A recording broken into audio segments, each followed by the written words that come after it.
মজার ব্যাপার হচ্ছে যারা দুনিয়াতে বেশি বেশি চ্যারিটি করে, ডোনেশন করে, মানে দান করে, তারা কিয়ামতের দিন নিজের আমলনামা দেখে নিজেই বিশ্বাস করতে পারবে না। তারা নিজের আমলনামা দেখে বলবে, আল্লাহ, এত দান তো করি না, আমি দান করেছি ঠিক আছে, কিন্তু এত তো করি নাই। এটা হয়তো অন্য কারো আমলনামা, আমাকে ভুলে দেওয়া হয়েছে। আল্লাহ বলবেন, না, এটা তোমারই আমলনামা। কামা ইউরাব্বি আহাদুকুম ফুলুবাহু, সহিহ বুখারীর বর্ণনা। আল্লাহ তাআলা বলেন, গরু যারা পালে যখন বাছুর হয়, উট যারা পালে আরব দেশে, যখন উটের বাচ্চা হয়, উটের মালিক খুব খুশি হয়, তখন সেই বাচ্চাটাকে খাইয়ে দাইয়ে পেলে পুষে বড় করে।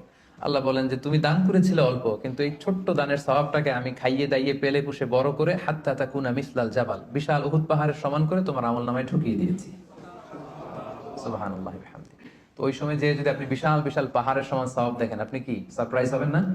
হ্যাঁ, এটা হচ্ছে দা বিগেস্ট সারপ্রাইজ। অবাক হয়ে যাবেন আপনি, যে দিয়েছিলাম তো 10 রিঙ্গিট, দিয়েছিলাম কত, এখন দেখি যে 10 মিলিয়ন রিঙ্গিট হয়ে গেছে। সুবহানাল্লাহ।